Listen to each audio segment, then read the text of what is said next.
किसान भाई और बहनों नमस्कार। सज चुकी है चौपाल, आइए बातचीत करें आज के हमारे मेहमान विशेषज्ञों से, जो कि आज विशेषज्ञ नहीं बल्कि किसान भी हैं। इनके अनुभवों का आज हम लाभ उठाएंगे, जानेंगे कैसे खेती को लाभ का धंधा बनाया जा सकता है।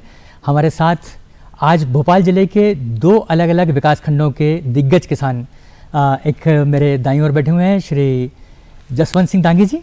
आप कोल्लू खड़ी ग्राम के हैं और बैरसिया विकासखंड से आप संबंध रखते हैं। भोपाल ज़िले की दूसरी जो विकासखंड है वहाँ के बोरखेड़ी गांव के फंदा विकासखंड के गुलाब सिंह मेवाड़ा, गुलाब सिंह जी बोरखेड़ी गांव के हैं और ये भी बहुत सारे विषयों के जानकार हैं। इन्होंने शासकीय योजनाओं का बहुत सारा फ़ायदा उठाया है और आप दोनों ही किसानों के लिए बहुत ज़्यादा प्रेरक हैं। तो सबसे पहले जसवंत सिंह जी, हम जानेंगे आपकी उपलब्धियों के बारे में। कैसे आप अपने शुरुआत से अपनी कहानी सुनाएं कि कैसे कैसे आपने क्या क्या जतन किए कि आज आप एक स्थापित और एक बड़े मशहूर किसान के रूप में जाने जाते हैं। श्रीवास्तव जी, सबसे पहले मैंने अपनी शुरू से आपको बताऊं तो अपनी पढ़ाई पूरी करके जी मैंने जाके और डेयरी का व्यवसाय शुरू करा और काफ़ी लंबे समय तक मैंने डेयरी चलाई और उससे मेरी पूरी ज़मीन में गोबर की खाद पर्याप्त मात्रा में हो गई जी।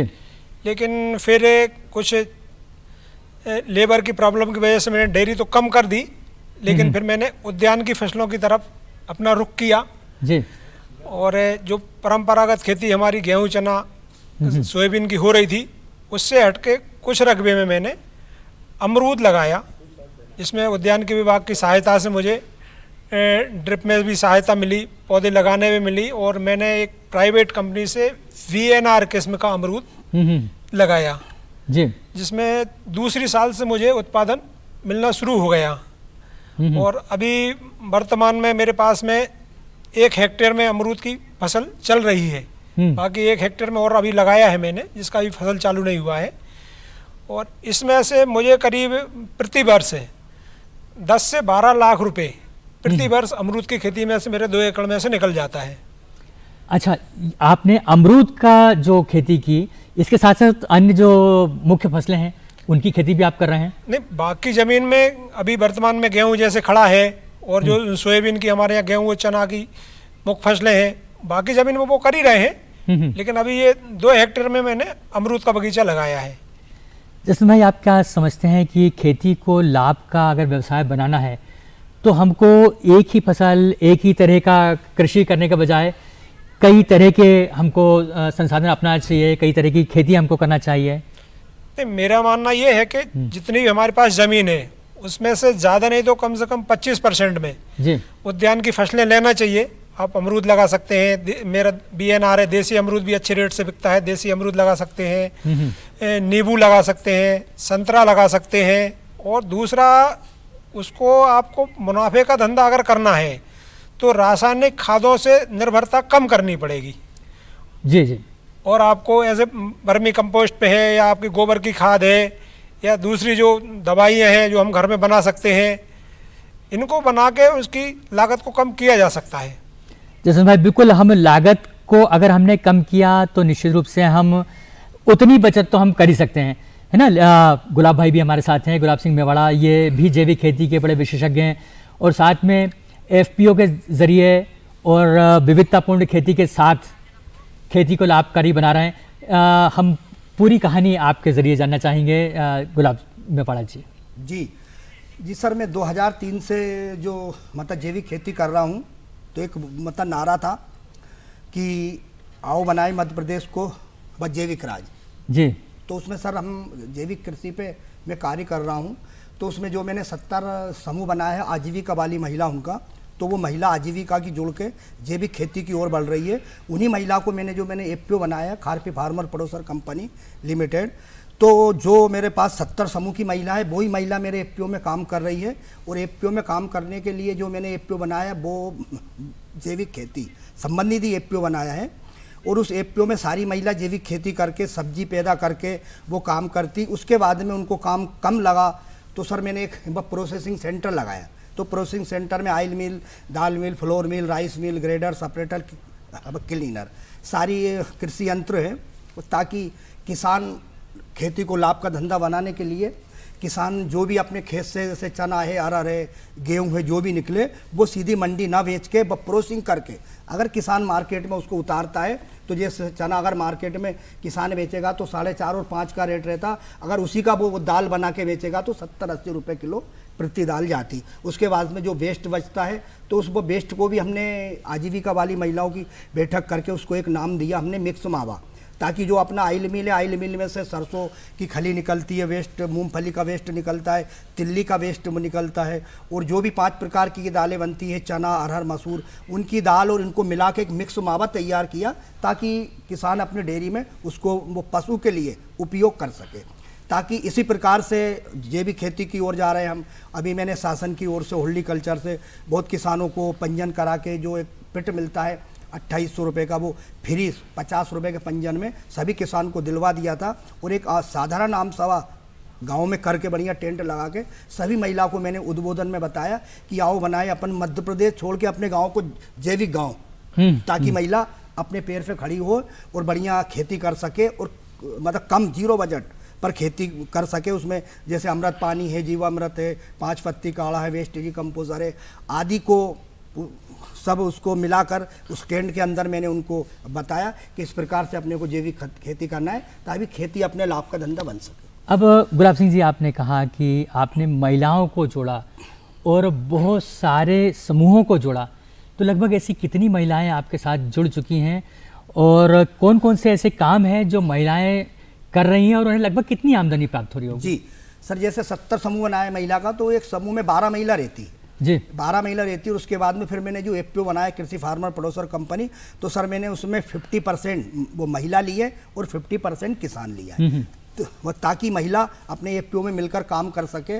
और एफपीओ में जो भी काम आता है, मान ले जाए जैसे कि किसान मंडी में अनाज, थोड़ा थोड़ा अनाज किसी किसान के पास जैसा मोटा अनाज है, मक्का है, ज्वार है, तो वो मंडी में ना बेच के अपने एफपीओ में हम खरीद कर उन्हीं महिला को प्रोसेसिंग करवाते हैं। तो उसमें जैसे दाल है, आटा है, ज्वार का आटा है, सरसों का तेल की पैकिंग करके, वो अभी एक गुलाब उद्यान में मेला लगा था उसमें भी लगाया मैंने। जो भी अपने भोपाल में हाट लगते वही जो महिला का प्रोडक्ट बनता वो अपन भोपाल के हर बाज़ार में लगाते और उसी का जो आमदनी आती वो महिला बांट लेती है।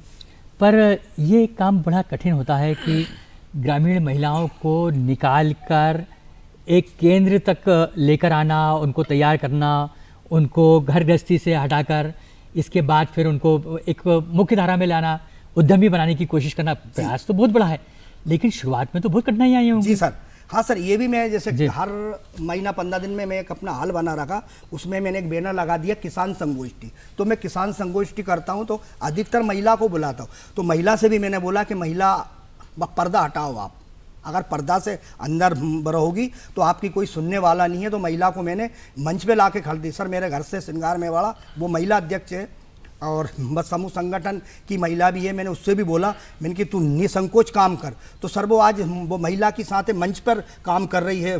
दूरदर्शन पे भी आई है, अमलाय फार्म पे भी वो गई थी, तो बढ़िया उस समय अमलाय फार्म पे अपने करण सिंह वर्मा जी एमएलए थे और अपने राय साहब भी थे, उनके सामने उन्होंने बताया कि आदर्श जैविक खेती करके हम किस प्रकार महिलाओं को आजीविका समूह से जोड़ के महिलाओं को कैसे आगे लाया और उनको पर्दा मुक्त करके उनको एक अच्छा फ़ायदा वो दिवाया ताकि महिला अपने पैर पे खड़ी हो सके। जैसे भाई, अगर मिलकर किसान भाई काम करें, बहुत सारे काम ऐसे हैं जिसमें भागीदारी हो सकती है और उससे लागत में भी कमी आती है, हम संसाधन भी ज़्यादा जुटा सकते हैं। तो जब ऐसा कुछ करना है, क्या आपके क्षेत्र में आप ऐसा देखते हैं या आप ऐसी भावना रखते हैं? भावना तो रखते हैं श्रीवास्तव जी, लेकिन जी, सभी किसान अपने तरीके से करना ज़्यादा पसंद करता है। और आजकल सब किसान पढ़े लिखे हैं तो वो सोचते हैं कि हम अपना काम अपने तरीके से ही करें। ज़्यादातर लोग अपने तरीके से कर रहे हैं, ऐसा नहीं कि मैं ही कर रहा हूँ, और मेरे गांव में आसपास सब लोग कर रहे हैं, वो अपने तरीके से कर रहे हैं और अच्छा कर रहे हैं वो। इसलिए मिलजुल के तो मेरे यहाँ अभी ऐसा कोई कुछ कर नहीं रहा है।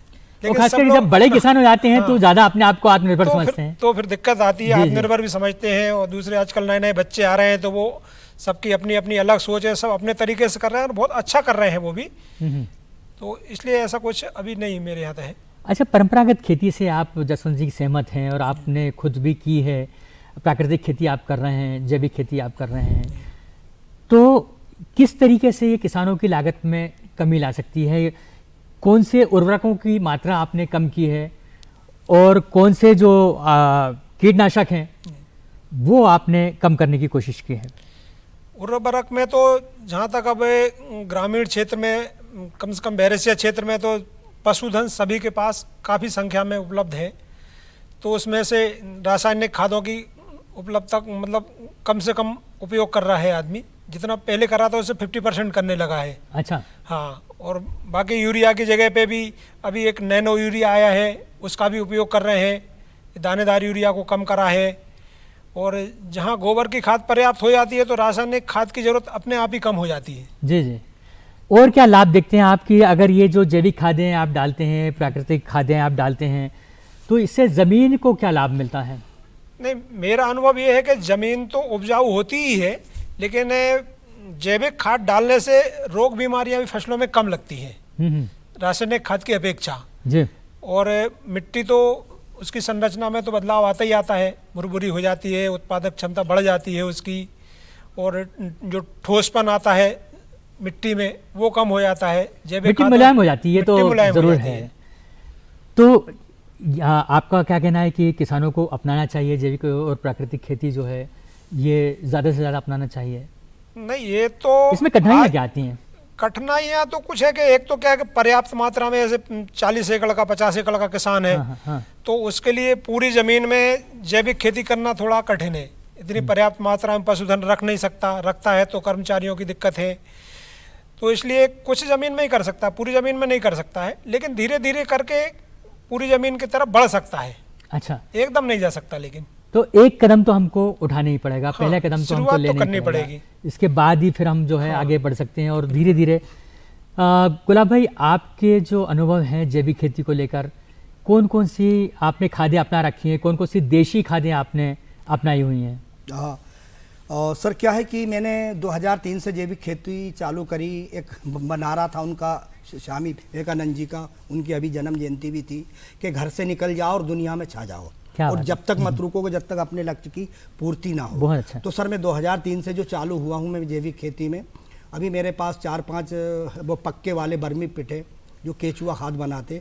केचुए की भी अच्छी वो जाति होती, जो केचुआ जैविक केचुआ वो होता है कि जो अपना हाथ पे रख के अगर उनके अंडे गिनते हैं तो 18 पे अगर उसका अंडा है तो वो जैविक केचुआ कहलाता है। उसके बाद में सर 5 पत्ती काढ़ा, 5 पत्ती काढ़े में अपन ये जैसा कंजी के पत्ते, नीम के पत्ते वगैरह वगैरह, बीज अमृत भी है, वेस्ट डिकम्पोजर भी है। और वेस्ट डिकम्पोजर सर एक ऐसा पदार्थ है और ऐसा मतलब जैविक टानिक है कि अगर उसको कचरे में डालोगे सड़े में तो वो कचरा सड़ाएगा, और अगर हरी फसल में आप डालोगे तो हरी फसल में वो मतलब टानिक का काम करेगा जी। तो वेस्ट डिकम्पोजर ऐसा है, वो उसका नाम वेस्ट डिकम्पोजर है, लेकिन वो उल्टा काम करता है, हरे में अच्छा काम करता, सूखे को सड़ा देता है।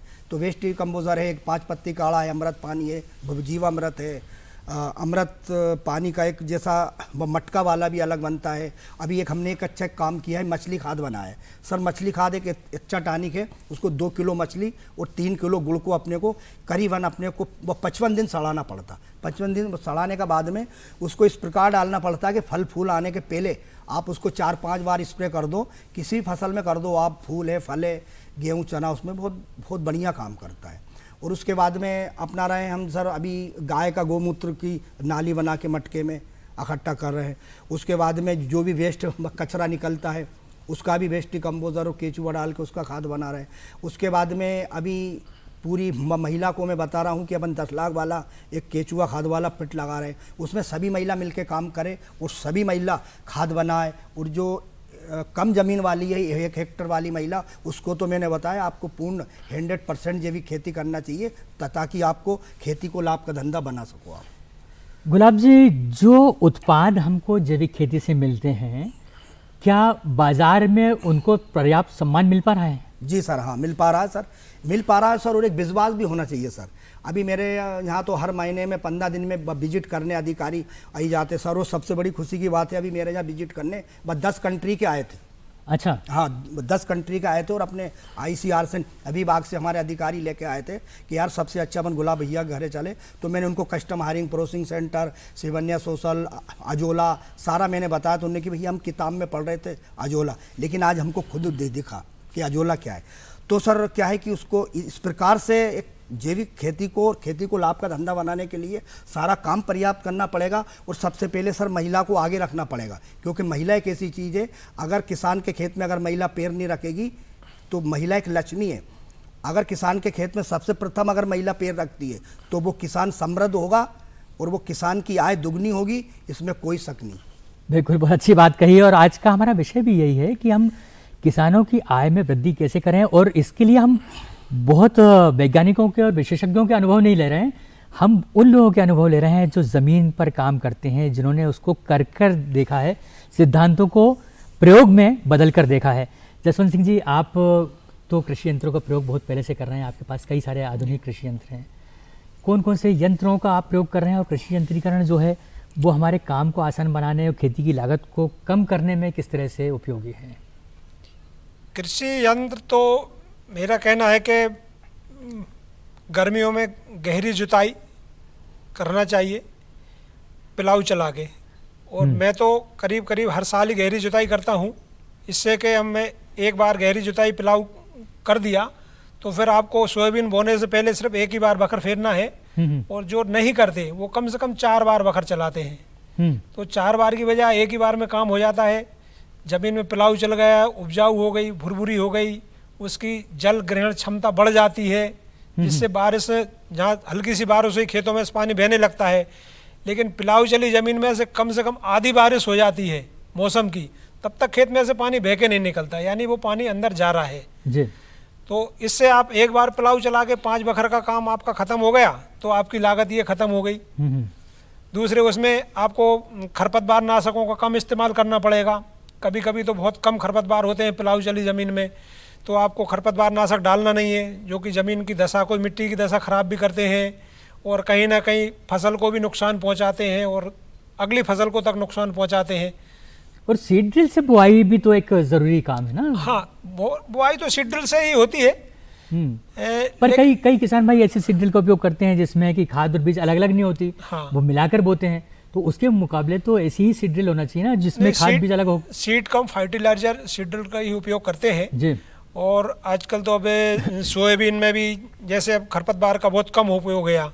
पहले बहुत लोग 9 इंच 10 इंच पे 8 इंच पे सोयाबीन बोते थे, आजकल 12 इंच पे 14 इंच पे सोयाबीन बोने लगे।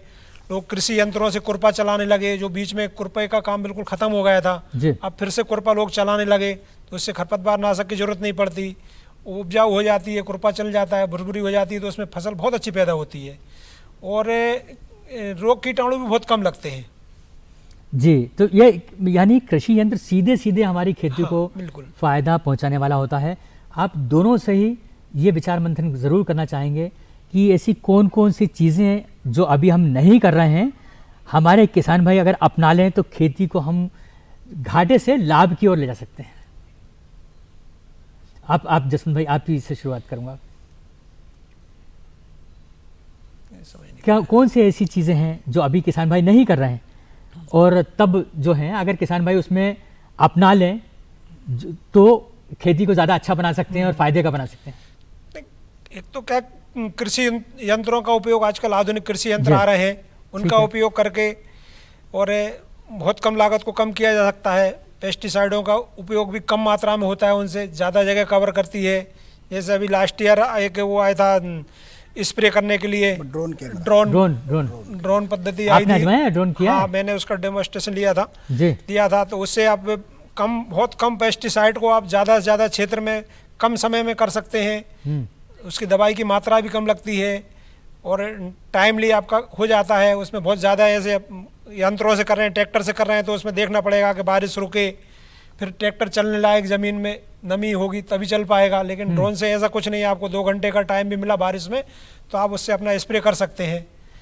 यानी कि अगर आधुनिक साधनों का प्रयोग किया जाए तो हमारी खेती जो है वो आगे निकल सकती है। अभी जो हालात हैं, जो हमें नुकसान होते हैं, हम उनसे बचाव कर सकते हैं। गुलाब भाई, आपका क्या ख्याल है? सर मेरा कहना ठीक है, सर ने बोला जो सर अभी एक मतलब ड्रोन कैमरा है वो मेरे एफपीओ में मैंने उसको अप्लाई कर दिया है, ताकि क्या किसान अधिक बारिश होती उसमें और सोयाबीन बड़ी हो जाती तो किसान को दवाई स्प्रे करने में दिक्कत आती। सर ड्रोन कैमरा एक जो अपना शासन या अपने वैज्ञानिकों ने बहुत बढ़िया बनाया, वो ड्रोन कैमरा क्या किसान मेयर पे बैठ के उसको दवाई स्प्रे कर सकता है उससे, और बहुत बढ़िया फ़ायदा का सौदा है वो।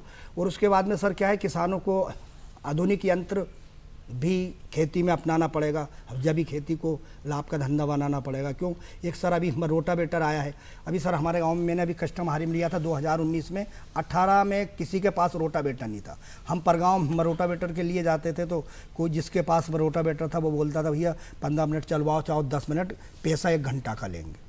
तो वो थोड़ा घाटा जाता था। लेकिन जब से मैंने 2019 में कस्टम हायर में लिया तो सर मैंने कि किसान को अपने लाभ का धंधा बनाना है और अपने किसान एफपीओ से जुड़े, अदर नहीं भी जुड़े तो अगर किसान 5 मिनट के लिए भी रोटावेटर मंगवाता है तो उसी 5 मिनट की पैसे में मेरा बालक चला के आता है। मेरा यही है कि किसान को भी खेती लाभ का धंधा बने और एक अच्छा माहौल खड़ा हो। भाई आपने बहुत सारी चीज़ों का बातों बातों में कह दिया कि आपने कस्टम हायरिंग सेंटर भी आपके पास है, प्रोसेसिंग सेंटर भी है, यानी शासन की आपने लगता है बहुत सारी योजनाओं का लाभ लिया है।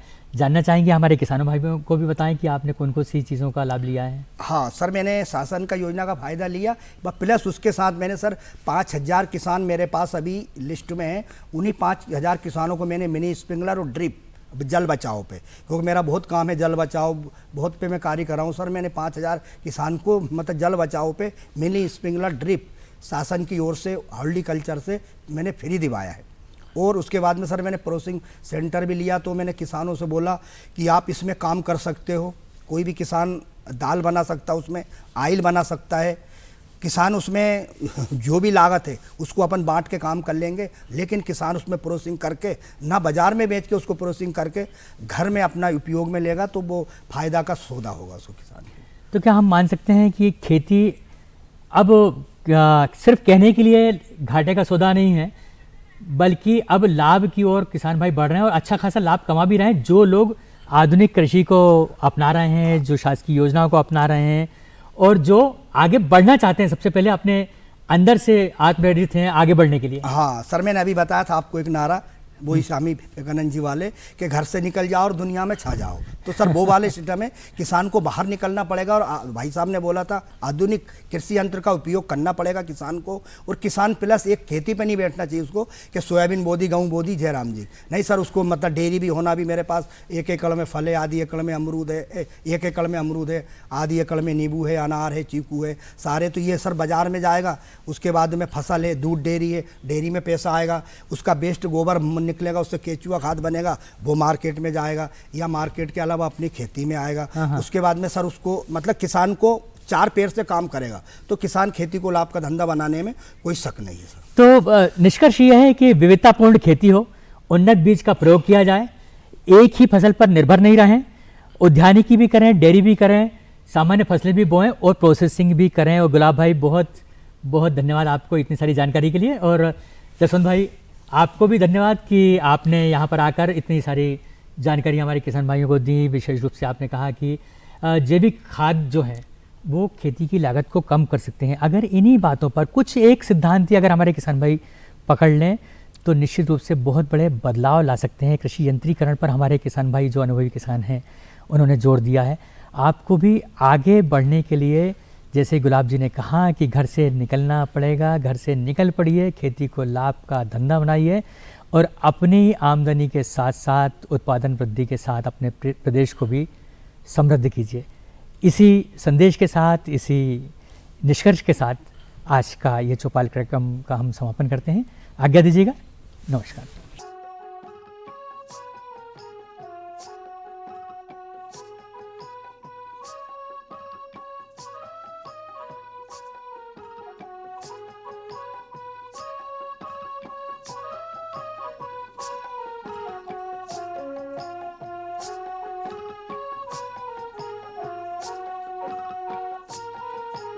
you